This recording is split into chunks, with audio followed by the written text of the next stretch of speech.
In this episode of Star Trek, Captain Kirk is threatened by a super intelligent computer, so we all know what needs to happen here, right?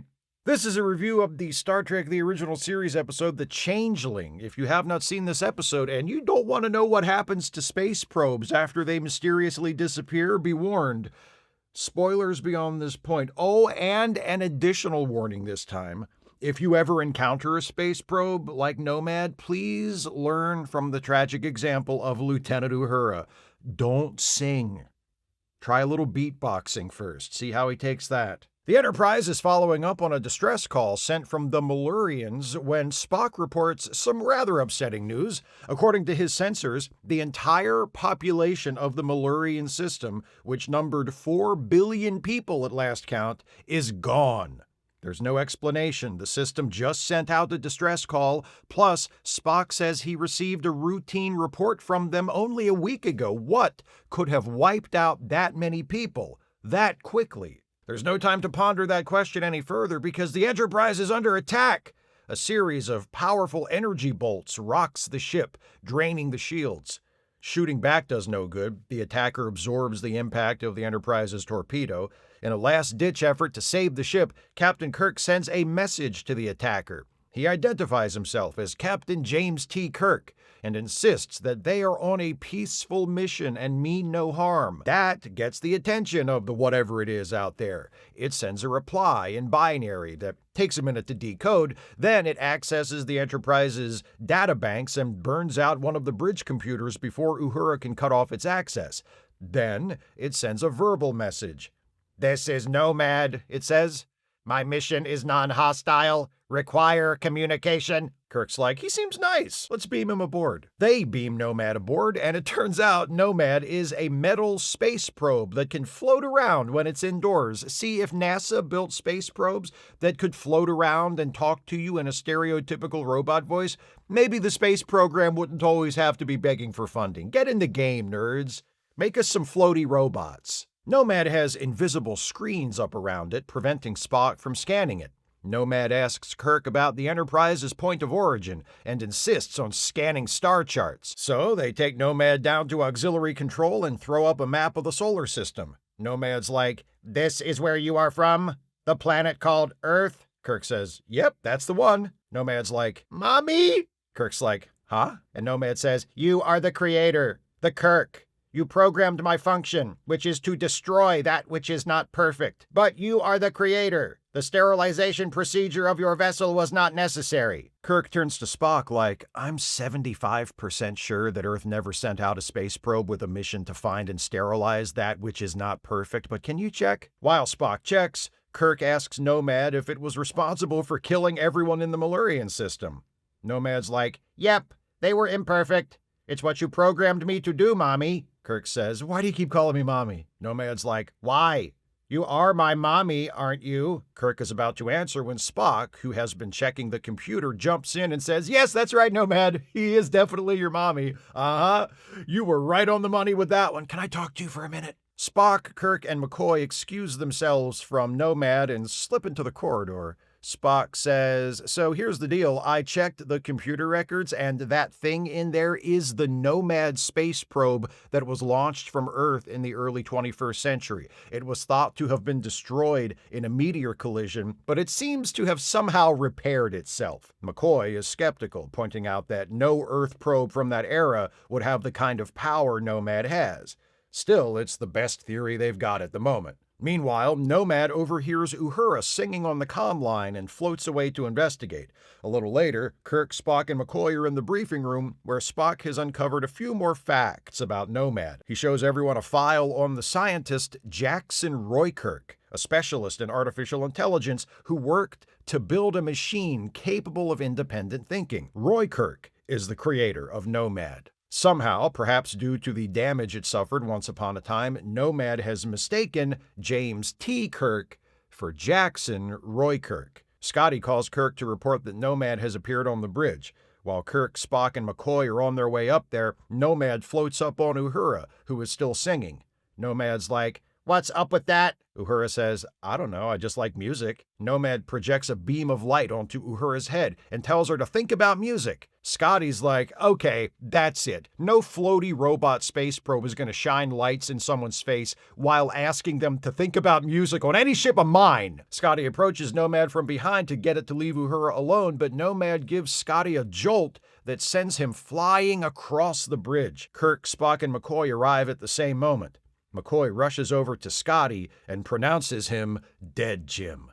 Kirk turns to Nomad like, what the hell, man? Why'd you kill him? Nomad's like, he shouldn't have touched me. That's what he gets. Kirk says, he was my chief engineer. I need him to fix things and lie to me about how long it will take to exaggerate his own competence. Nomad's like, do you want me to repair him? Yeah, actually, that would be great if you can manage it, Kirk says.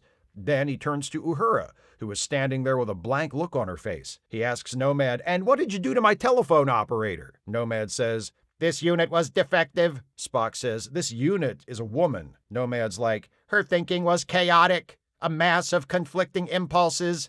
Am I right, fellas? The guys know what I'm talking about. Since he was not expecting to have to pick a new chief engineer right now, to save himself that hassle, Kirk has Nomad report to sickbay where they've taken Scotty's corpse. After reviewing some anatomy files to get an idea of what's supposed to go where, Nomad resuscitates Scotty, who wakes up good as new.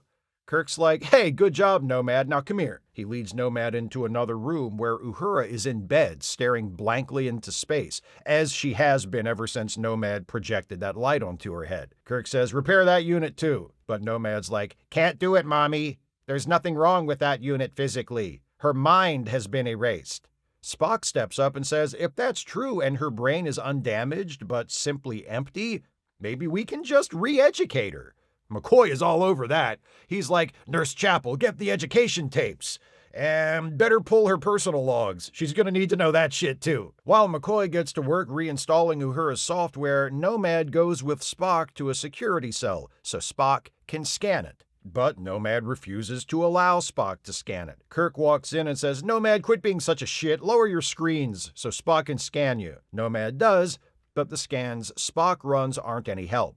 He's trying to learn about Nomad's past, but there are damaged areas he just can't scan. Spock says, I want to mind meld with it. Kirk's like, I mean, shit, okay, I guess. Nomad, Spock's gonna touch you. Don't kill him. He's just trying to communicate. Nomad's like, okay, but nothing perverted. Spock does his mind meld act and discovers that Nomad was damaged in a meteor collision, but then encountered another far more advanced alien probe. The two machines merged, became one. The other probe had been programmed to sterilize soil samples. Somehow, this programming got mixed up with Nomad's original mission, which was to find and identify new life forms, so that Nomad's primary mission became to find and sterilize imperfection. Kirk's like, it reminds me of the old Earth legend of the Changeling, the fairy that took the place of a human child. I think that comparison is a bit of a stretch. Me too, but I had to mention it for the title to make sense. Kirk and Spock walk off somewhere else, and Nomad decides, to hell with this waiting around, and floats right through the force field in the security cell and into the hallway. A couple of red shirts order Nomad to stop and fire at it with phasers, and Nomad's like, fuck off, and disintegrates them. Nomad heads to engineering, where it begins to repair the engines. Kirk shows up and tells Nomad to stop, that his modifications are making the ship fly faster than it's designed to go. Kirk orders Nomad to go with two more red shirts back to the security cell. Nomad leaves, but not before mentioning something about returning to its launch point. Kirk worries that means Nomad intends to return to Earth and sterilize it. In the hallway, Nomad stops following the guards and goes off in its own direction. The guards yell at Nomad and shoot their phasers, and Nomad's like, fuck off, and disintegrates them too. Nomad heads to sickbay, where he reads Captain Kirk's medical file, then returns to engineering and begins shutting down life support all over the ship. Kirk tells Spock and Scotty to meet him in engineering with some anti-gravity units, then runs in to confront Nomad. Kirk says, listen, Nomad, I know you looked at my medical records, which is a HIPAA violation, by the way, but I'll let that slide for the moment. I know you found out that I'm just another imperfect biological unit, but I'm also your mommy. right? So how can you be perfect if you were created by an imperfect biological unit like me? Nomad's like, I don't know. I'll have to have a think on it. Kirk says, while you're thinking, think about this. You say your programming requires you to sterilize that which is imperfect, to destroy imperfection. Then how is it you mistook me for your mommy? Because guess what, buddy? I'm not your mommy. I got your mommy right here. Jackson Roy Kirk is your real mommy. You were wrong. Nomad's like, oh shit. Kirk keeps pushing. You didn't even know you were wrong until I just told you. And you haven't corrected those first 2 errors by sterilizing yourself, which means you've actually made 3 errors. You're flawed and imperfect. Now carry out your programming. Do it! Do it, you pussy! Do it! Nomad starts going haywire. Spock and Scotty come in with the anti-grav units, which they attach to Nomad, allowing Kirk and Spock to carry Nomad quickly to the transporter room. Kirk tells Scotty to prepare to beam Nomad into deep space. But before he does, Kirk's like, Nomad, one more thing. Do it, you fucking pussy, do it! Scotty beams Nomad out into space, and moments later, Nomad explodes. Later on the bridge, McCoy's like, good news, we'll have Lieutenant Uhura re-educated enough to come back to work by next week. And then we'll never have to mention that this happened to her ever again. Spock says, it's a shame we had to destroy Nomad. It was a remarkable instrument. Kirk says, yeah, well, what are you so upset about? Nomad thought I was its mother. And you saw how it repaired Scotty. What a doctor it would have made. It's not easy to lose such a promising child, especially when you have to badger it into blowing itself up to stop it from killing billions more people on top of the billions it's killed already. Trust me, I know. My cousin Horace went the same way, and my Aunt Lydia never got over it. Well, it took a few weeks for her to get over it anyway. Everybody make a face! It's the end! Make a face! We've got Spock doing his mind meld routine. We've got red shirts getting killed. We've got Kirk bullying a computer into self-destructing. We've got a he's dead Jim. And we've got an incongruously lighthearted ending. This is kind of the quintessential Star Trek episode. All it's missing is an over-the-top Shatner freakout. Then again, the over-the-top Shatner freakouts were more like occasional bonuses than expected recurring features, so maybe we can let that one slide. This is a mostly very good episode that I like a lot. So before I get into what I liked about it, let me dispense with what I don't like because that won't take as long.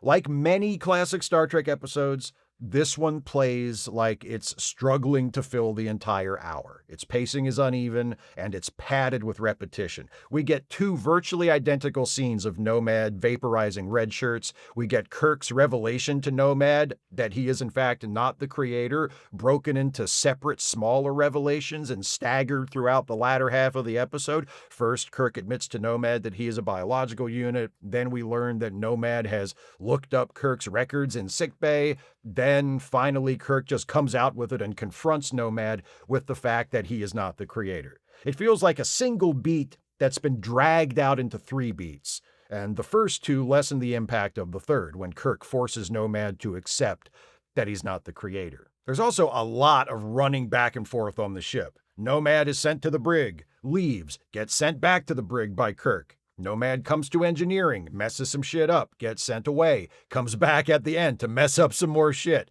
This coincides with the pattern of Kirk telling Nomad to go somewhere, then Kirk goes somewhere else and is inevitably summoned back to where he told Nomad to go in order to deal with whatever Nomad has done. You can only take so many trips around that wheel before it starts to get boring. The one bit of this episode that everybody talks about, either to knock it or just to have a bit of fun with it, is Uhura's memory wipe and how Dr. McCoy deals with it. Nomad erases Uhura's memory to the point that Uhura can't even communicate. She's just standing there staring passively at nothing. And somehow, from that state, McCoy and Nurse Chapel are able to re-educate Uhura back to her previous level of knowledge within a few days using only the tapes they have available on the Enterprise. Some fans have found that a little hard to swallow. I don't have a problem with it, personally. It's Star Trek. Would Uhura gets her memory erased but is quickly re-educated from scratch and goes on with her life as though it never happened even make the top 5 weirdest things that happened to these people in the course of this series? The reactions of the other characters to Uhura's situation do seem strangely casual, especially if we assume that her original memory never actually returns. But watching it this time, I noticed the detail of Uhura speaking Swahili when she becomes frustrated while trying to relearn how to read. Swahili is Uhura's first language. That implies that her original memories are still in there somehow and just need to be jogged. So when Nomad describes Uhura's memory as having been wiped, it's mistaken. That's fine. It becomes obvious as the episode proceeds that Nomad is full of shit, especially when it comes to its own supposed perfection. Though, speaking of Nomad and characters reacting casually to things it does, they all seem to move on pretty quickly from the fact that Nomad committed an act of genocide that wiped out 4 billion people, don't they? I mean, okay, they've got a situation to deal with, but still, I think once Nomad beams aboard the Enterprise, it's mentioned like 2 more times, and that's it. McCoy seems mad about it at one point. Then again, this is Star Trek, and entire colonies are being wiped out and whole planets destroyed on a fairly regular basis, so maybe they've all developed a callus. Moving on to the parts of the episode that I like, right at the top of that list is Nomad itself. What a creation! One of the most memorable villains from classic Star Trek. Nomad is just the right combination of ridiculous and menacing. There's something visually absurd about watching him float slowly around the ship. The effect is good enough that you're not constantly seeing wires, but you know that's what you're looking at. Its design is almost adorably simple, small and boxy, with a head that has what look like portable radio antennae sticking out of it. Nomad's voice was provided by Vic Perrin, who also did the voice of the Metron in the episode Arena. His most familiar role to fans of classic sci-fi TV is probably that of the narrator on the original version of The Outer Limits. He's the one who said, "There is nothing wrong with your television set. Do not attempt to adjust the picture." He had many on-screen acting roles, too. In fact, he's in the episode of Star Trek that originally aired the week after this one, Mirror Mirror. He plays Tharn, the leader of the Halkans. Here, in The Changeling, Perrin's vocal performance combines with the design of the prop and the silly but also slightly unnerving floating effect to create a character with a personality. That's no small achievement. Nomad doesn't have a face, isn't capable of changing expressions, communicates in a flat, emotionless voice, and yet he seems real. Goofy, but real. And the threat he poses to our heroes seems real too. Some of the credit for how well Nomad comes across belongs to the rest of the cast, who all do a good job of reacting to this thing like it is something they need to worry about. Kirk and Spock are especially excellent in this respect. We don't get a Shatner freakout, but we do get Kirk finding himself in the awkward position of having to control this potentially deadly machine, because he's the only one who can, while also humoring its delusion that Kirk is its creator. It's a thin line to walk, especially when you have no idea how you're going to safely get out of this situation, and Shatner does well at putting across the care Kirk has to take during his interactions with Nomad. As Spock, Leonard Nimoy delivers one of my favorite moments featuring his character from the original series. I'm not talking about his mind meld scene. That's fine, but by this point we've seen the act. I'm talking about the scene right after that, when Kirk takes a badly shaken Spock out into the corridor, and Spock pulls himself together and tells Kirk what he learned about Nomad from the mind meld.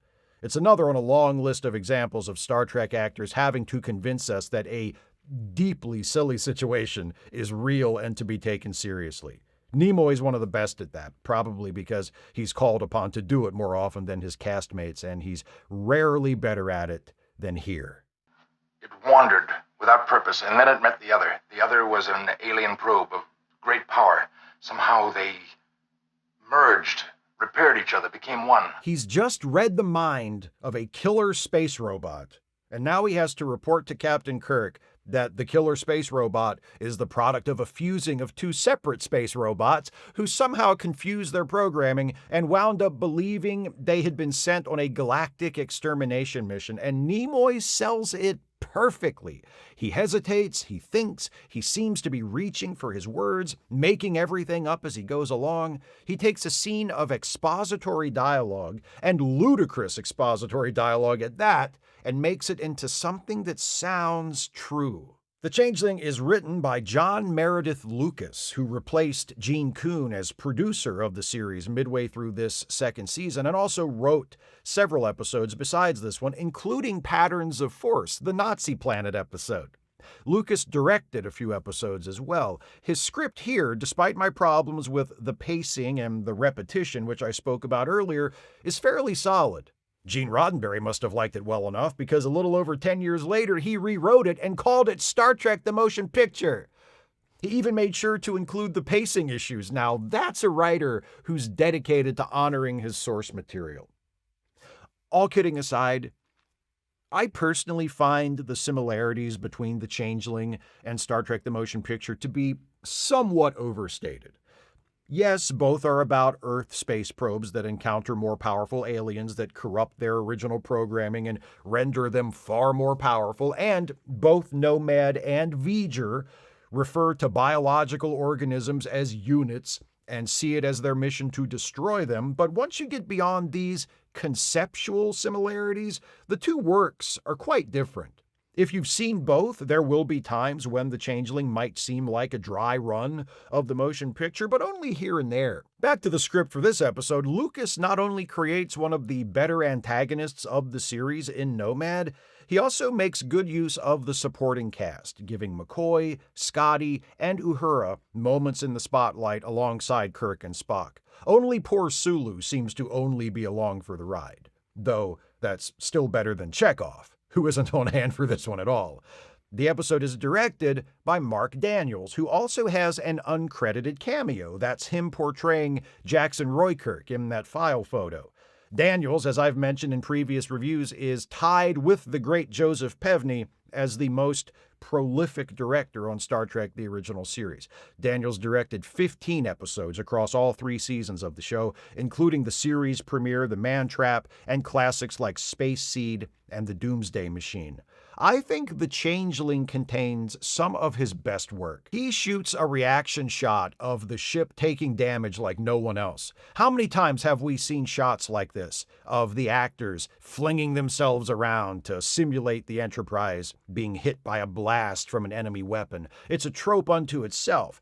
But look how Daniels not only shows us a wide shot of the bridge being rocked, he also cuts in to show us Spock reeling from the impact and trying to keep his balance, and another similar shot of Kirk. The movement seems natural and uncontrolled. Again, an example of something silly, actors throwing themselves around on a soundstage to pretend their spaceship has been attacked, being presented in a way that makes it credible. That's one example of what a good director Daniels is, but my favorite is this ingenious low-angle shot he uses when Nomad leaves the bridge to head to sickbay so it can repair Scotty. It places Nomad in the extreme foreground, large in the frame, giving it a sense of power and dominance. We see how uncomfortable McCoy is as he watches Nomad float after him into the turbolift. We see Sulu stepping out of the way to let Nomad by. Daniels uses the same shot later on, when Nomad is leaving engineering. It's a clever way of letting us see Nomad move around without relying on the wider shots of Nomad floating that we see throughout the episode, and it also adds another layer of menace to Nomad, giving him a lurking, predatory quality. So simple, yet so very, very effective. The Changeling is not the first time we see Captain Kirk and the crew of the Enterprise facing off against a dangerous form of artificial intelligence, and it will not be the last. But unlike the other Kirk talks a computer to death shows, the AI villain here is not evil by design or as a result of the hubris of its creator, but by accident. Jackson Roykirk, the scientist who made Nomad, is referred to as erratic at one point, but there's no indication that Nomad was anything other than a harmless space probe going about its business before the meteor collision that damaged it and led to it being repaired and corrupted by the alien probe it later encountered. Unlike some of the other episodes that feature artificial intelligence run amok, the message here isn't a warning against allowing computers to become masters rather than servants, or a plea to hold on to humanity in the face of ever-advancing technology. The moral of the Changeling, as I read it, is about the folly of chasing perfection and the danger that comes with living by self-serving double standards. Nomad destroys everything it deems to be imperfect while holding itself up as the standard of flawlessness. When it's confronted with its own mistakes, it's incapable of learning from them, and it destroys itself. Something about that seems particularly relevant right now. I don't know, maybe it's just me. Those are my thoughts on The Changeling. What do you think of this episode? Please share your thoughts with me in the comments. If you'd like to support this channel, and I sure wish you would, if you can afford it, you can do so by becoming a patron at patreon.com/Steve Shives, becoming a channel member by clicking the join button, or by making a one-time gift by clicking the thanks button, or via PayPal or Venmo. Links are in the description. Please join me next time as I continue with this batch of reviews of episodes in which AI goes awry. Up next is another episode of Star Trek: The Original Series. This one is called The Ultimate Computer. See you next time for that one. Thanks for watching, and take care, everybody.